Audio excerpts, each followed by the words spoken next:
Assalamu alaikum. Dear students, welcome to Superior LMS from Head Office. Lecture number 35 है और इसमें हम discuss करेंगे define insurance, explain the types of fire insurance. Insurance के बारे में हम पहले डिस्कस कर चुके हैं। अब हम बात करेंगे फायर इंश्योरेंस। फायर इंश्योरेंस में क्या हमें बताया जा रहा है? Fire insurance is a contract between insurance company and the policy holder. Insurance company जो इंश्योरेंस देती है, जैसे आपके पास यहाँ पर जुबली इंश्योरेंस वाले हैं, लाइफ स्टेट लाइफ वाले हैं, एंड पॉलिसी होल्डर वो शख्स जो पॉलिसी ले रहा है।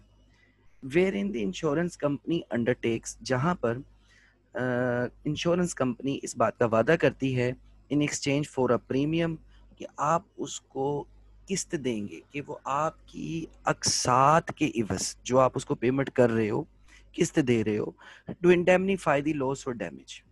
वो आपकी नुकसान की तलाफी करेगी, तलाफी करेगी cause to specific property of insured by fire. आग लगने की सूरत में और लाइटनिंग और आग जो आग लगने की सूरत में वो आपको आपके एसेट को जितनी आपके नुकसान होगा उसको वो साथ लेकर चले। हमें काइंड्स ऑफ इंश्योरेंस इसके आगे डिस्कस करना है। काइंड्स ऑफ इंश्योरेंस में आप देख सकते हैं कि हमारे पास सबसे पहले है स्पेसिफिक पॉलिसी,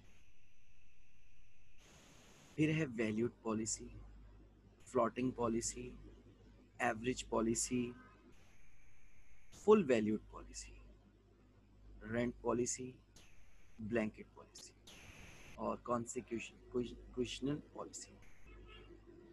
अब हम वन बाय वन करके एक एक को डिस्कस करते हैं मुख्तसर। In this type of policy, a specific amount is to be paid by the insurance company if there is total loss of the subject matters। यहाँ पर हमें देखना पड़ता है कि specific amount is to be paid by the insurance company. एक खास amount है जो कंपनी पे करेगी। इसमें देखें, अगर डिटेल में जाएंगे, if there is a total loss of the subject matter, अगर insurance company pays the full amount if the loss is within the specific amount. जो उसने आपसे पहले पॉलिसी में पैसे तय कर लिए, अगर नुकसान उसकी सूरत में है, अंदर है तो ठीक, नहीं है तो बाहर हो जाता है नुकसान, अगर उसकी रेंज से बाहर होता है। Full amount if the loss is a specific amount of insurance, if loss is more than specific amount of insurance, that specific money is paid but no more, लेकिन आपको इजाफी पैसे नहीं। कहने का मतलब ये है कि स्पेसिफिक पॉलिसी की जो अमाउंट है जो आपकी तय हो चुकी, अगर आपका नुकसान उससे ज्यादा है तो आपको इजाफी रकम नहीं मिलेगी। इसके बाद नेक्स्ट आती है वैल्यूड पॉलिसी। वैल्यूड पॉलिसी के बारे में हम पहले भी देख चुके हैं। The amount payable at the time of total loss is predetermined within the consideration of loss। इसके अंदर क्या है? This amount is paid without the considering the amount of loss on the basis of market price of the loss। आपका जो loss हुआ है उसकी market value देखी जाएगी, उसके लिहाज से आपको रकम अदा कर दी जाएगी।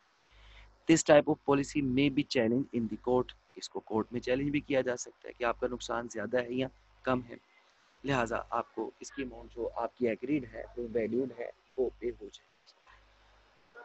इसके बाद है फ्लोटिंग पॉलिसी। इसके बारे में हम पहले भी देख चुके हैं कि floating policy is taken by a big man industries and exporters और इंपोर्टर्स, क्योंकि उनका स्टॉक बहुत सारी जगहों पर पड़ा होता है, पोर्ट पर भी पड़ा होता है, बहुत सारे वेयर हाउसेस पर भी पड़ा होता है। इसलिए फ्लोटिंग पॉलिसी को ज़्यादातर जो बड़े इंडस्ट्रियलिस्ट होते हैं वो टेक ओवर करते हैं, वो इसको खरीदते हैं।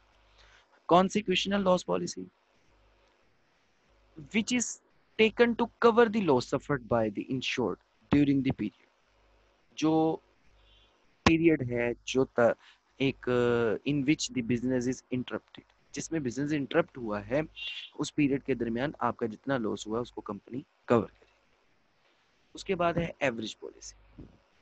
एवरेज पॉलिसी में क्या है कि insured does not gate insurance of total value of property and the insurer inserts average clause in the policy to calculate the amount payable for compensation for loss।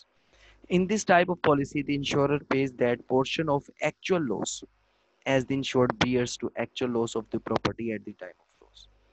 अब इसमें फार्मूला लगा हुआ है, आप पेज नंबर 433 पर आप देखेंगे तो ये सारे पॉइंट्स डिस्कस किए गए हुए हैं। Amount of claim amount insured multiplied by actual loss, amount insured multiplied by actual loss divided by actual value of the property, तो आपके पास एक amount of claim निकल आएगी। फुल वैल्यूड पॉलिसी, हम देखते हैं कि फुल वैल्यूड पॉलिसी में आपको क्या हम बताया जा रहा है। The goods and property are insured at their total value. The insured person who wants to get insurance policy writes or enters the total value of the goods and property in the insurance. The insurance company compensate total loss. ये जबरदस्त किस्म की policy है जिसमें total value आपकी property होगी और total आपको कवर किया जाएगा। रेंट इंश्योरेंस, ये एक ऐसी पॉलिसी है जिसमें रेंट ना कवर होने की सूरत में कंपनी आपकी रिस्पॉन्सिबल है। According to this policy, insurance company accepts the responsibility to cover the loss of rent for a rent period of the time. Blanket policy. If only, अब हमारे पास जो लास्ट पॉइंट है वो है blanket policy. If only one insurance policy is taken to cover the different properties like fixed and current assets. यानी कि ऐसी policy जिसमें फिक्स एसेट्स भी आता है, करंट एसेट्स भी आता है, जब दोनों को मिलाकर पॉलिसी ली जाएगी वो ब्लैंकेट पॉलिसी होगी।